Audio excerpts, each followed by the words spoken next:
జై శ్రీరామ్. నేను మౌనికా శంకర. పార్లమెంట్లో ప్రియాంక గాంధీ ఏమంటుందో ఒకసారి విందాం.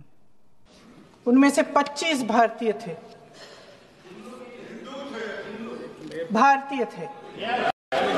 అసలు హిందూ అనే పదమే నోటి నుంచి వెళ్ళి రావడం ఇష్టం లేదు కావచ్చు కాంగ్రెస్ వాళ్ళకు. హిందువులంటే ఎంత చులకన చూడండి. హిందువుల ప్రాణాలంటే అసలు విలువే లేదు వీళ్ళకు. పహల్గామ్ అటాక్ తర్వాత హిందువా ముస్లిమా అని అక్కడ కన్ఫర్మ్ చేసుకొని ప్యాంట్ ఇప్పి చూసి వాళ్ళు హిందూ అయితే కాల్చేసి ముస్లిం అయితే పక్కకు జరగమని చెప్పినారు ఈ టెర్రరిస్టులు. మతోన్మాద ఇస్లామిక్ టెర్రరిస్టులు చేసిన పహల్గామ్ టెర్రర్ అటాక్ని హిందువుల మీద జరిగిన దాడిగా ఒప్పుకోలేకపోతుంది ప్రియాంక గాంధీ. ముస్లింల మీద నెగటివ్ ఇంప్రెషన్ వచ్చింది పహల్గామ్ తర్వాత అందరికీ. మరి అట్లాంటప్పుడు ఆ నెగటివ్ ఇంప్రెషన్ని క్లియర్ చేసుకోవాల్సిన బాధ్యత ముస్లింలది. కానీ కాంగ్రెస్ ప్రభుత్వం ఎందుకు వాళ్ళ తరఫున వకాలత్ పుచ్చుకుంటుంది?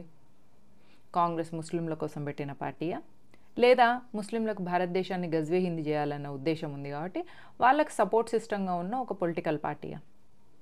దీనివల్ల రెండు ఎజెండాలు సాటిస్ఫై చేయొచ్చు. ఒకటి, పాకిస్తాన్ ఎజెండా ఏదైతే ఉందో భారతదేశం మీద టెర్రర్ అటాక్ చేసి భారతదేశాన్ని, దాని ఎకానమీని కానీ లా అండ్ ఆర్డర్ని కానీ స్పాయిల్ చేయాలని చూస్తున్న పాకిస్తాన్ ఎజెండాని, వాళ్ళ టెర్రర్ అటాక్స్ని ఇండైరెక్ట్గా సపోర్ట్ చేయడం ఒకటి.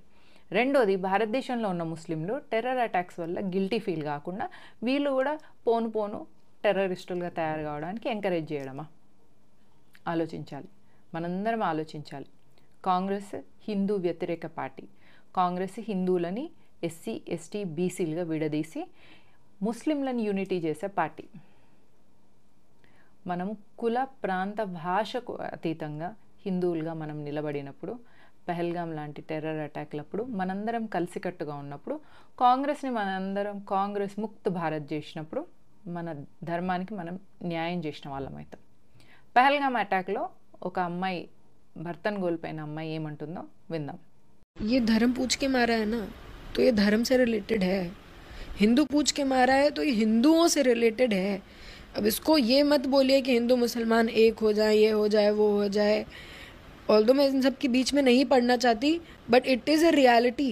It is a reality. It's a big slap on our faces कि तुम जो हिंदू मुसलमान एक हैं, हिंदू मुसलमान एक है करते रहते थे, ख़त्म कर दिया. वो हिंदू पूछ के मारा है, मुसलमानों को अलग कर दिया.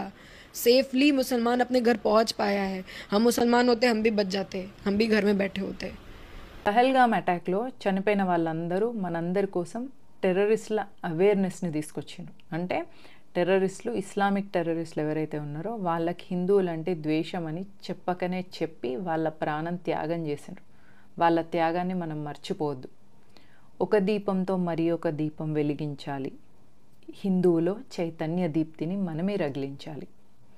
కాలికి దెబ్బ తగిలితే కంటి నుంచి ఎట్లయితే నీరు వస్తుందో, దేశంలో ప్రపంచంలో ఎక్కడ ఏ హిందూకి ఏమైనా కూడా మనం రియాక్ట్ అవ్వాలి. హిందూ దేవాలయాలను, హిందూ ధర్మాన్ని, హిందూ దేశాన్ని కాపాడుకోవాల్సిన బాధ్యత మన పైన ఉంది. భారతీయ జనతా పార్టీతో నిలబడితే ధర్మం కోసం నిలబడినట్టే. భారతీయ జనతా పార్టీతో నిలబడితే ఈ దేశం కోసం నిలబడినట్టే. భారతీయ జనతా పార్టీతో నిలబడితే మన దేవాలయాల రక్షణ కోసం నిలబడినట్టే. Stand with BJP, stand with army, stand with nation, stand with dharma. జై హింద్, జై భారత్.